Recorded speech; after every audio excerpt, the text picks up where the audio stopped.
अच्छो yes welcome to the another chart revision. आज हम लोग करने जा रहे हैं taxation of amalgamation and demerger का चार्ट रिवीजन, जहां पे अमेंडमेंट्स आए हैं।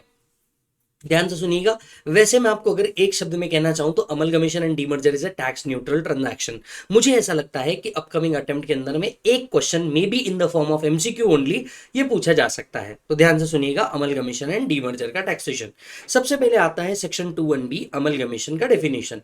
अमलगमेशन का डेफिनेशन कहता है amalgamation means a merger of one or more companies with another company or companies to form a particular company. इसको हम क्या कहते हैं? अमलगमेशन कहते हैं। देखिए, अमलगमेशन अगर हो रहा है तो दो बेसिक चीज है जो सेटिस्फाई होनी चाहिए। पहला, all asset and liabilities became the asset and liabilities of amalgamated company and share holder holding 75% of the value in shares in the amalgamating company becomes the share holder of amalgamated company. तो दो condition amalgamation में satisfy होनी चाहिए। Condition number 1, सारी asset and liabilities transfer होनी चाहिए। Condition number 2, जो share holder है जिन्होंने 75% of the value in shares hold करके रखा है अमलगमेटिंग कंपनी में, वो अमलगमेटेड कंपनी के शेयर होल्डर बन जाने चाहिए। नाउ आते हैं प्रैक्टिकली एक कंसेप्ट के ऊपर। अगर आप ये एक चार्ट देख लेंगे तो आपका पूरा कॉन्सेप्ट क्लियर हो जाएगा। सारी इंटरलिंकिंग मैंने यही करके रखी हुई है। यस, और इंटरलिंकिंग में आपको मजा आए तो वीडियो को लाइक कर दीजिएगा। ध्यान से सुनिएगा। देखिए, अमलगमेशन एंड डीमर्जर ये 100% टैक्स न्यूट्रल ट्रांजैक्शन होते हैं। नाउ व्हेन आई से अ टैक्स न्यूट्रल ट्रांजैक्शन, इसका मतलब क्या होता है बेटे? टैक्स न्यूट्रल ट्रांजैक्शन का मतलब जो कंपनी अमलगमेशन के अंदर में अपने एसेट एंड लाइबिलिटीज ट्रांसफर कर रही है, इनके ऊपर कोई कैपिटल गेन टैक्स नहीं आता। एग्जांपल समझिए, अगर Sheela limited and Kijwani limited amalgamate होते हैं एसके लिमिटेड में, यहां शीला की जवानी की बात नहीं चल रही है, बात चल रही है शीला एंड किजवानी लिमिटेड, ये अमलगमेट होते हैं। अब जब Sheela limited and Kijwani limited amalgamate होंगे, एसके लिमिटेड बनेंगे, मतलब शीला लिमिटेड अपने सारे एसेट ट्रांसफर करेगी। Is it a relinquishment of right? Answer is yes. यहां कैपिटल गेन टैक्स आना चाहिए था, यहां कैपिटल गेन टैक्स आना चाहिए था, पर सेक्शन 47 कहता है कि भैया इनको क्या नहीं करना है, कोई कैपिटल गेन टैक्स नहीं देना। अमलगमेशन के अंदर में कोई कैपिटल गेन टैक्स देने की जरूरत नहीं होती अगर अमलगमेटेड कंपनी इंडियन कंपनी है तो। सो अगर अमलगमेटेड कंपनी इंडियन कंपनी है तो आपको क्या नहीं करना है, कोई टैक्स नहीं देना। अब आप सोच के देखिए, एसके को तो इन एडिक्वेट कंसिडरेशन के अंदर में एसेट मिल गए, हाँ या हाँ? अरे हाँ या हाँ? एसके को तो इन एडिक्वेट कंसिडरेशन के अंदर में क्या मिल गए मालिक? एसेट मिल गए, राइट? या मैं कह सकता हूं विदाउट कंसिडरेशन मिल गए अमलगमेशन के अंदर में। अगर विदाउट कंसिडरेशन मिल गए तो यहां पे 56/10 गिफ्ट का प्रोविजन लगना चाहिए था। अब लॉ कहता है कि भैया यहां पे 56/10 का भी प्रोविजन नहीं लगने वाला। सो अमलगमेशन के अंदर में गिफ्ट का प्रोविजन नहीं लगता। ये कहां लिखा है? इंटरलिंकिंग। ये हम पढ़ते हैं आईएफओएस में, asset received under the amalgamation is not treated as gift under section 56/10। तो भैया देने वाले के हाथ में कोई टैक्स लगा? Answer is no. रिसीवर के हाथ में कोई टैक्स लगा? Answer is no. अब आते हैं तीसरा खिलाड़ी इस पूरे गेम में। एक होता है शेयर होल्डर। सपोज कांचा एक शेयर होल्डर था जिसने शीला के होल्ड करके रखे थे, शीला के शेयर्स होल्ड करके रखे थे। अब जब भी अमलगमेशन होगा तो शीला के शेयर्स के बदले इन ल्यू ऑफ शीला शेयर उसको क्या मिलेंगे? एसके के शेयर मिलेंगे। अब यहां पे हो गया एक्सचेंज। एक्सचेंज पे कैपिटल गेन टैक्स आना चाहिए था, एक्सचेंज पे भी कैपिटल गेन टैक्स आना चाहिए था, पर लॉ कहता है कि अगर शेयर्स रिसीव होते हैं शेयर होल्डर को अमलगमेशन पे तो इसे भी ट्रांसफर नहीं माना जाता। सेक्शन 47 में ये भी ट्रांसफर नहीं कहलाता। यानी अगर आप ध्यान से देखेंगे ना, एसेट ट्रांसफर करने वालों को कोई टैक्स, जिनको एसेट मिल रहे हैं उनको भी कोई टैक्स नहीं, और अमलगमेशन होने के चक्कर में जो शेयर होल्डर को एक्सचेंज हो रहा है इस पे भी कोई टैक्स नहीं। और इसी कंसेप्ट को हम कहते हैं अमलगमेशन में 100% टैक्स न्यूट्रलिटी होना। मतलब देने वाले को भी है कोई टैक्स नहीं, लेने वाले को भी कोई टैक्स नहीं, और इसमें किसी का एक्सचेंज बेनिफिट मिल रहा है उसको भी कोई टैक्स होने वाला नहीं है। अब आते हैं एक और बात के ऊपर। सपोज कांचा को अब किसके शेयर मिल गए होंगे? एसके के शेयर मिल गए होंगे इन लिeu ऑफ शीला। फ्यूचर में चल के जब भी एसके के शेयर सेल किए जाएंगे, क्या इसके ऊपर कैपिटल गेन टैक्स आएगा? Obviously yes. होल्डिंग पीरियड कहां से काउंट किया जाएगा? शीला लिमिटेड से। Cost of acquisition of share of SK क्या काउंट किया जाएगा? Cost of Sheela limited. तो कॉस्ट ऑफ एक्विजिशन जो शीला का शेयर था वही एसके का कॉस्ट ऑफ एक्विजिशन माना जाएगा। और period of holding of asset, poha, period of holding of asset कहां से काउंट होगा? जहां से उसने शीला के शेयर होल्ड किए थे। यस और नो मालिक? राइट। तो कांचा फ्यूचर में जब भी शेयर सेल करेगा एसके के कैपिटल गेन टैक्स आएगा, होल्डिंग पीरियड शीला से काउंट होगा, cost of acquisition Sheela limited का रहेगा। क्लियर है मालिक बात? ओके अच्छा, अमलगमेशन में सिर्फ कैपिटल गेन एंड आईएफओएस का ही बेनिफिट नहीं मिलता, पीजीबीपी के जो बेनिफिट है जो अमलगमेटेड कंपनी को मिलते थे, they will continue to be available to amalgamated they will continue to be available to amalgamating company. So amalgamating company के जो बेनिफिट थे वो अमलगमेटेड कंपनी को भी मिलेंगे। I stand corrected, amalgamating company के जो बेनिफिट थे वो अमलगमेटेड कंपनी को भी मिलेंगे। कौन कौन से सेक्शन के अंदर में? सबसे पहले आते हैं अनएब्सॉर्ब डिप्रीसिएशन। तो अनएब्सॉर्ब डिप्रीसिएशन जो अमलगमेटिंग कंपनी का था वो अमलगमेटेड कंपनी कैरी फॉरवर्ड कर सकती है। Point number 2, depreciation. आप जानते हैं जब भी अमलगमेशन होता है तो जो डेप्रीसिएशन होता है उसे डिवाइड किया जाता है on the basis of number of days asset is used. मैंने पीजीबीपी का चार्ट रिवीजन अपलोड किया है, आप जाकर के चेक करिएगा, वहां पे भी हमने यही डिस्कस किया है। तो जो आपका जो डेप्रीसिएशन है it will be divided on the basis of number of days asset is put to use. Next आता है बेटा अनएब्सॉर्ब साइंटिफिक रिसर्च एक्सपेंडिचर। आप तो जानते हैं unabsorb scientific research expenditure unlimited period के लिए कैरी फॉरवर्ड हो सकता है। तो अनएब्सॉर्ब साइंटिफिक रिसर्च एक्सपेंडिचर जो किसका था बेटा? अमलगमेटिंग कंपनी का था, वो अमलगमेटेड कंपनी भी कैरी फॉरवर्ड कर पाएगी।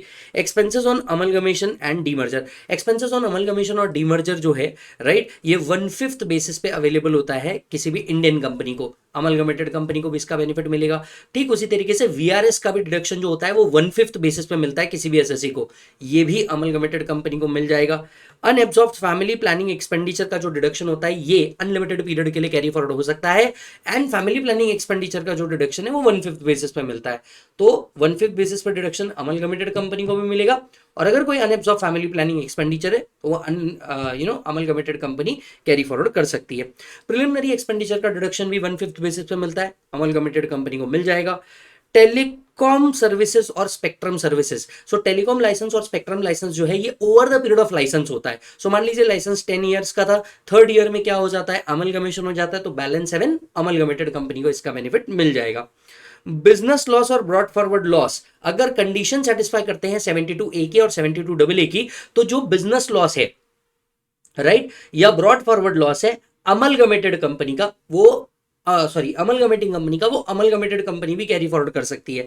लेकिन लॉसेस को सेट ऑफ और कैरी फॉरवर्ड करने के लिए इन्हें 72A 72AA की कंडीशन को क्या करना होगा? सेटिस्फाई करना होगा। अच्छा, एक और चीज, अगर अमलगमेटिंग कंपनी के कुछ डेटर्स है तो इसका बेड डेप्स क्लेम कर सकते हैं कौन? अमलगमेटेड कंपनी, क्योंकि सक्सेसर भी क्या कर सकता है? बेड डेप्स क्लेम कर सकता है। ये बात याद रखिएगा। सो बेसिकली अमलगमेटिंग कंपनी के जो पीजीबीपी के बेनिफिट है जो मोर देन 1 ईयर्स के अवेलेबल होते हैं वो किसको अवेलेबल हो जाएंगे? अमलगमेटेड कंपनी को अवेलेबल हो जाएंगे। ठीक है। एट द सेम टाइम अगर अमलगमेटिंग कंपनी का bad debts amalgamated company recover करती है तो इसे इनकम नहीं माना जाता। Point to be noted, amalgamating company का बेड डेप्स अगर अमलगमेटेड कंपनी रिकवर करती है इसे क्या नहीं माना जाता बेटा? इनकम नहीं माना जाता। और ये चीज हम लोग देखते हैं केस लॉ का नाम है पीके कमाल केस। सो पीके कमाल केस ये कहता है अमलगमेटिंग कंपनी का बेड डेप्स था, अमलगमेटेड कंपनी इसको रिकवर करती है, general rule recovery of bad debts is treated as income. PK Kamal case कहता है ये इनकम नहीं माना जाएगा। यस और नो? हाँ, recovery रेमिशन cessation of any trading liability को इनकम माना जाएगा। अज्यूम कीजिए अमलगमेटेड कंपनी क्या करती है? एक सेटलमेंट करती है। चलिए और डीप में चलते हैं। अमलगमेटिंग कंपनी को कोई लाइबिलिटी थी 5 लाख रुपीस की, कुछ क्रेडिटर्स को पेमेंट करना था, लाइबिलिटी थी 5 लाख रुपीस की। अमलगमेटेड कंपनी इसे फुल एंड फाइनल सेटलमेंट करती है 3 लाख रुपीस के अंदर में। लाइबिलिटी कितने की थी? 5 lakh. Full and final settlement कितने में हुआ? 3 लाख। तो 2 लाख रुपीस इनकम मानी जाएगी। किसकी इनकम मानी जाएगी? अमलगमेटेड कंपनी की इनकम मानी जाएगी। क्लियर है मालिक? चलो जी, एट द सेम टाइम अब आते हैं यहां पे।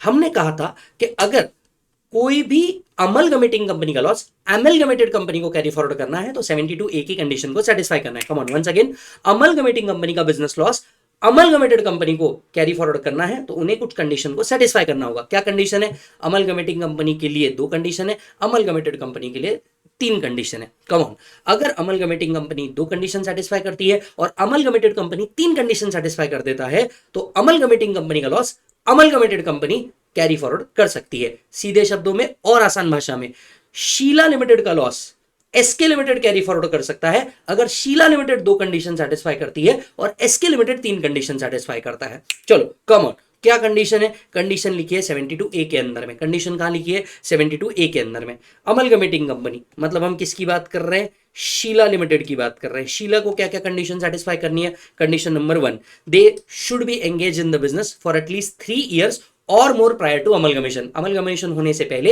एटलीस्ट 3 साल से वो क्या होने चाहिए? बिजनेस में होने चाहिए, right. Condition number 2, Sheela Limited should hold 75% of the book value of fixed asset, 75% of the book value of fixed asset which has held 2 years prior to amalgamation. amalgamation के 2 साल पहले बुक्स के अंदर में जो फिक्स असेट दिख रहा है, अमलगमेशन के 2 साल पहले फिक्स्ड असेट की वैल्यू जो बुक्स में दिख रही है उसका 75% डेट ऑफ अमलगमेशन पे होल्ड करना है।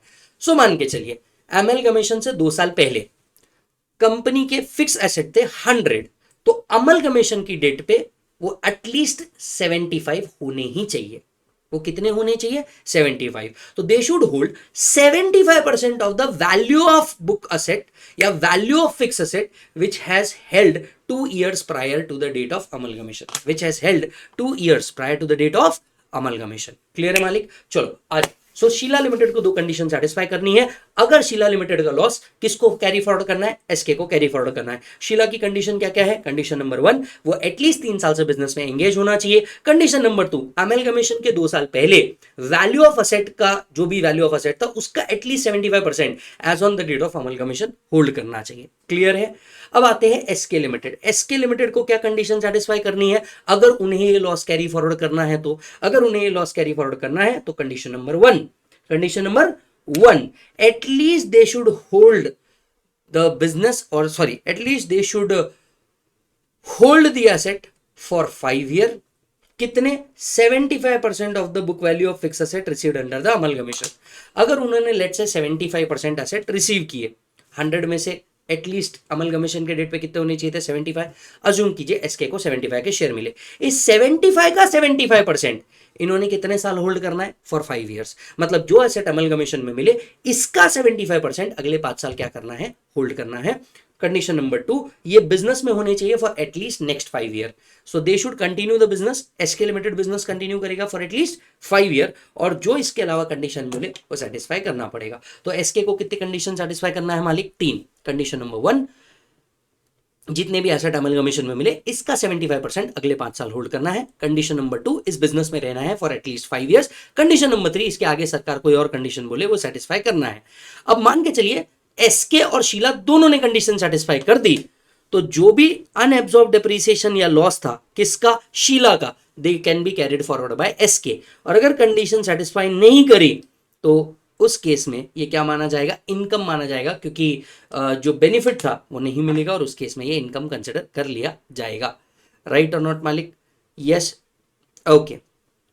अब अंडरस्टैंड कीजिएगा अमेंडमेंट क्या आया है, इस अमेंडमेंट को समझिएगा। देखिए जनरली जब भी अमलगमेशन होता था, स्ट्रैटेजिक डिसइन्वेस्टमेंट होता था, कन्वर्जन होता था of firm into company, proprietor into company, या फिर कन्वर्जन होता था प्राइवेट कंपनी का किसके अंदर में बेटा? एलएलपी के अंदर में। सो बेसिकली जब भी अमलगमेशन या कन्वर्जन होता था तब क्या होता था कि आपको ना फ्रेश पीरियड मिलता था 8 ईयर्स का। और सिंप्लीफाई करता हूं आप सभी लोगों के लिए, बिजनेस लॉस कितने साल के लिए कैरी फॉरवर्ड हो सकता है? बिजनेस लॉस कितने साल के लिए कैरी फॉरवर्ड हो सकता है? जनरली 8 ईयर्स के लिए। बिजनेस लॉस कितने साल के लिए कैरी फॉरवर्ड हो सकता है मालिक? 8 ईयर्स के लिए कैरी फॉरवर्ड हो सकता है। अब पॉइंट को समझना, जनरली जब भी अमलगमेशन होता था, मान के चलिए शीला लिमिटेड ने ऑलरेडी अपना बिजनेस लॉस क्या कर लिया है? 4 ईयर्स के लिए कैरी फॉरवर्ड कर लिया है। जब अमलगमेशन होता था ना तो एसके को वापस से फ्रेश ईयर मिल जाते थे कितने? 8 असेसमेंट ईयर। मतलब मिलने कितने चाहिए थे? 4, पर उसको मिल कितने जाते थे? फ्रेश पीरियड ऑफ 8 ईयर्स मिल जाता था। कौन से केस में? अमलगमेशन या फिर कन्वर्जन इनटू कंपनी के केस में, या कंपनी कन्वर्जन इनटू एलएलपी के केस में। फाइनेंस एक्ट 25 से अमेंडमेंट क्या आया है? फाइनेंस एक्ट 25 से अमेंडमेंट आया है, पहले जो फ्रेश पीरियड मिलता था कितना? 8 ईयर्स का, अब वो सिर्फ बैलेंस पीरियड मिलेगा। मतलब लॉ क्या था या लॉ गलत क्या था? शीला लिमिटेड ने अगर बिजनेस लॉस को ऑलरेडी 4 ईयर्स के लिए कैरी फॉरवर्ड कर दिया है, अमलगमेशन हुआ तो फ्रेश पीरियड कितना मिलता था? 8 ईयर्स।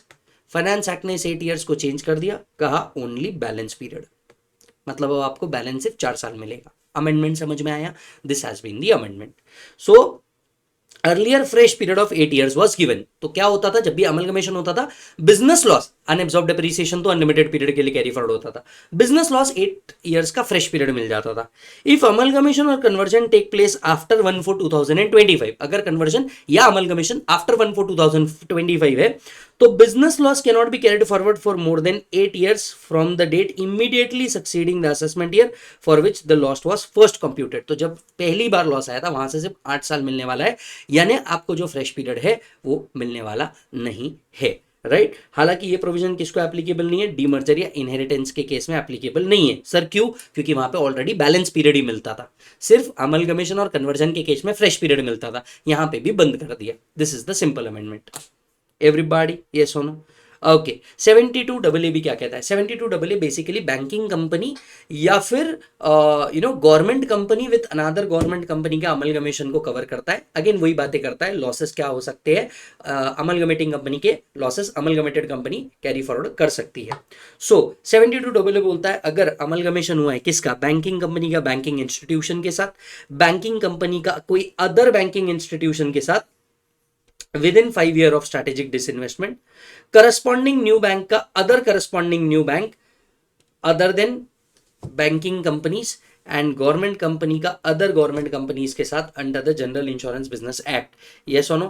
तो accumulated losses and unabsorbed depreciation, UAD मतलब क्या? Unabsorbed depreciation shall deemed to be the losses and unabsorbed depreciation of amalgamated company, yes or no? Right तो अमलगमेटिंग कंपनी के जो लॉस है ये अमलगमेटेड कंपनी क्या कर सकती है? कैरी फॉरवर्ड कर सकती है। ओके। अब आप पूछेंगे कि सर क्या इसके अंदर में भी कोई कंडीशन को सेटिस्फाई करने की जरूरत है? देखिए कंडीशन को सेटिस्फाई करने की जरूरत सिर्फ 72A के अंदर में। 72AA क्लियर बोलता है इन लोगों का जो लॉसेस है ये सीधे सीधे अमलगमेटेड कंपनी क्या कर सकती है? कैरी फॉरवर्ड कर सकती है, कंडीशन की कोई दरकार नहीं है। यस और नो मालिक? अब यहां पे भी अमेंडमेंट क्या हुआ है? वही वाला अमेंडमेंट, पहले लॉस 8 साल के लिए फ्रेश पीरियड मिलता था, अब ओनली बैलेंस पीरियड मिलने वाला है, खत्म। वही अमेंडमेंट यहां पे भी आया है, जो 72A के अंदर में आया था वही अमेंडमेंट 72AA के अंदर में भी आया है। पॉइंट समझ में आया सभी को? हाँ या ना? दैट्स इट मालिक। अब आते हैं कहा? डीमर्जर के ऊपर। यस अब किसके ऊपर आते हैं मालिक? डीमर्जर के ऊपर, that is taxation of demerger. अब डीमर्जर को डिफाइन किया है सेक्शन 219AA के अंदर में, है ना। अगर ये पांचों कंडीशन सेटिस्फाई होती है तो ही मानेंगे डीमर्जर हुआ है और डीमर्जर के जो टैक्सेशन बेनिफिट है वो रिजल्टिंग कंपनी को मिल जाएंगे। Yes condition number 1, demerge company अपने सारे असेट एंड लाइबिलिटीज जो है वो रिजल्टिंग कंपनी को ट्रांसफर करेगी। तो all asset and liabilities right shall be transfer to resulting company. तो डीमर्ज कंपनी के सारे असेट एंड लाइबिलिटीज किसको ट्रांसफर होंगे? रिजल्टिंग कंपनी को। यस और नो? आप इसी एग्जांपल को उल्टा कर दीजिए, SK became Sheela limited and Kijwani limited, ये हो गया डीमर्जर वाला एग्जांपल। तो जितने एसके के असेट थे वो शीला एंड किजवानी में क्या हो जाने चाहिए? डिस्ट्रीब्यूट हो जाने चाहिए, रिजल्टिंग कंपनी को चले जाने चाहिए। All asset and liabilities are transferred at book value, ये सारे असेट एंड लाइबिलिटीज काय पे ट्रांसफर होने चाहिए? बुक वैल्यू पे होने चाहिए। और अगर कंपनी इंड-एस कंप्लायंट कंपनी है तो इंड-एस वैल्यू पे होना चाहिए। बेसिकली बस रिवैल्यूएशन को इग्नोर करना है। सो या तो आप बुक वैल्यू पे ट्रांसफर कीजिए या तो इंड-एस वैल्यू पे ट्रांसफर कीजिए। Third, resulting company in consideration क्या दे? रिजल्टिंग कंपनी इन कंसिडरेशन सिर्फ शेयर दे किसको? Share holders of demerge company. मतलब basically Sheela limited SK limited को in consideration of their asset क्या इशू करेगी? शेयर इशू करेगी। यस और no? Right okay. shareholder holding 75% of the value of shares in demerged company became the shareholder of resulting company। SK के at least 75% of the shareholder किसके share holder बन जाने चाहिए? Sheila limited के share holder बन जाने चाहिए। और ये जो ट्रांसफर है ये गोइंग कंसर्न बेसिस पे होना चाहिए, मतलब बेसिकली बिजनेस चालू होना चाहिए। यस और नो? बिजनेस बंद नहीं होना चाहिए, बिजनेस क्या होना चाहिए? चालू। तो 5 कंडीशन अगर सेटिस्फाई होती है तो डीमर्जर का बेनिफिट मिलेगा। 5 कंडीशन क्या है? All asset and liabilities of demerged company became the asset and liabilities of resulting company। resulting company in consideration सिर्फ शेयर इशू करेगी। थर्ड, ये जो एसेट ट्रांसफर होने चाहिए ये बुक वैल्यू पे ट्रांसफर होने चाहिए, इंड-एस वैल्यू पे ट्रांसफर होने चाहिए। 4, 75% of the share holder of SK limited became the share holder of Sheela and Kijwani as the case में बी। और ये जो ट्रांसफर है ये गोइंग कंसर्न बेसिस पे होना चाहिए, मतलब बिजनेस चालू होना चाहिए। अब यहां पे भी ठीक उसी तरीके से टैक्स न्यूट्रलिटी दी गई है। डिमर्ज कंपनी अपने एसेट किसको ट्रांसफर कर रही है? रिजल्टिंग कंपनी को ट्रांसफर कर रही है। इस ट्रांसफर पे कैपिटल गेन टैक्स आना चाहिए था, लेकिन लॉ सेक्शन ओके, सेक्शन 47 कहता है there will be no capital gain. Section 47 क्या कहता है दोस्त? सेक्शन 47 कहता है कि इसके ऊपर कैपिटल गेन टैक्स आने वाला नहीं है, इसके ऊपर कैपिटल गेन टैक्स आने वाला नहीं है। At the same time resulting company को इन कंसिडरेशन, विदाउट कंसिडरेशन क्या मिल रहा है भैया? एसेट मिल रहे हैं, इनके हाथ में भी कोई 56/10 आने वाला नहीं है। ठीक उसी तरीके से शेयर होल्डर जिसने एसके के शेयर होल्ड करके रखे थे, अब उसको शीला या किजवानी के शेयर्स मिलेंगे, इनके हाथ में भी कोई एक्सचेंज पे कैपिटल गेन आने वाला नहीं है।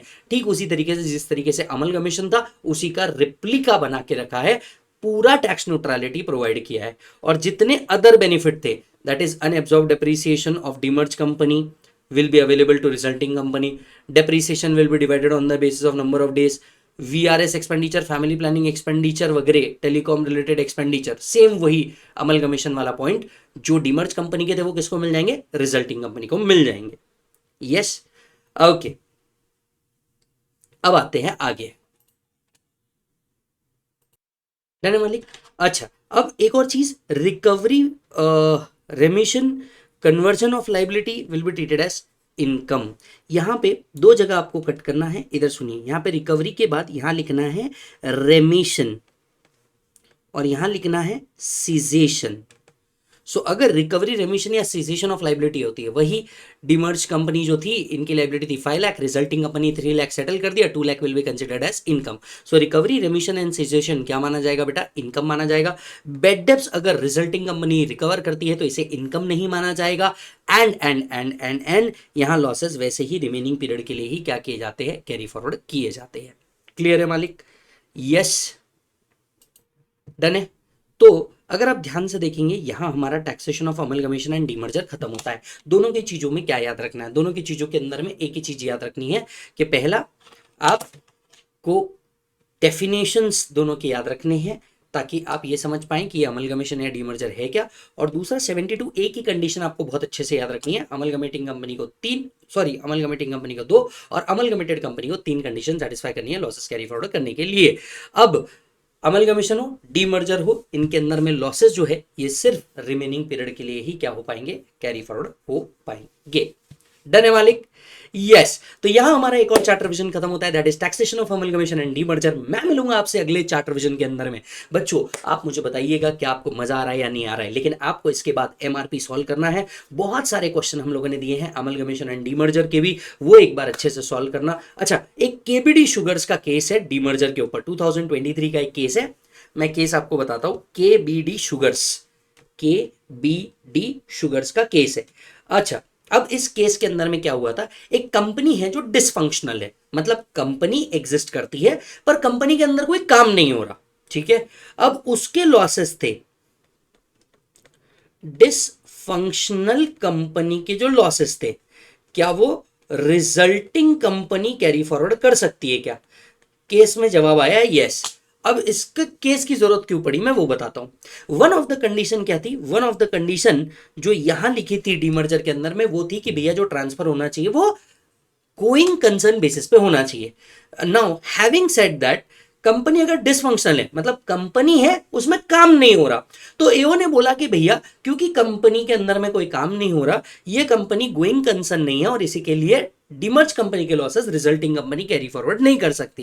एसएससी ने बोला यहां पे जो गोइंग कंसर्न का मतलब है वो ये है कि कंपनी एग्जिस्ट करना चाहिए, ना कि उस कंपनी में काम होना चाहिए। भैया हमने डीमर्जर या ऐसा कोई बिजनेस रीऑर्गेनाइजेशन किया ही क्यों है? क्योंकि उसके अंदर में काम नहीं चल रहा था और हम चाहते थे कि हम इसे रिवाइव करें, and that is the reason हमने क्या किया, हमने इसको डीमर्ज कर दिया। नाउ अब अगर ये डिसफंक्शनल कंपनी है तो डिसफंक्शनल कंपनी का लॉस क्या होना चाहिए? कैरी फॉरवर्ड होना चाहिए। मैटर कोर्ट तक गया, कोर्ट ने फाइनली कहा कि भैया केबीडी शुगर सही कह रही है, डिसफंक्शनल होना का मतलब ये नहीं होता कि वो गोइंग कंसर्न नहीं है।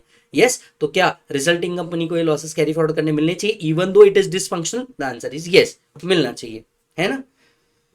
यस मालिक। तो यहां पे आपका अमलगमेशन एंड डीमर्जर खत्म होता है। ये वीडियो उस दोस्त को जरूर भेज देना जिसको इसकी नीड होगी, एंड मैं मिलूंगा आपसे अगले अगले अगले सेशन के अंदर में। तब तक आप अपना पूरा ध्यान रखें। आई होप आपके जो रिजल्ट आने वाले हैं वो बहुत अच्छे होंगे, आप अपनी मेहनत पूरी कर रहे होंगे। हम ऐसे ही पूरे चार्ट लेके आने वाले हैं इंक्लूडिंग इंटरनेशनल टैक्स, तो वीडियो को सब्सक्राइब करना मत भूलिएगा। मिलता हूं आपसे अगले वीडियो में, टेक केयर।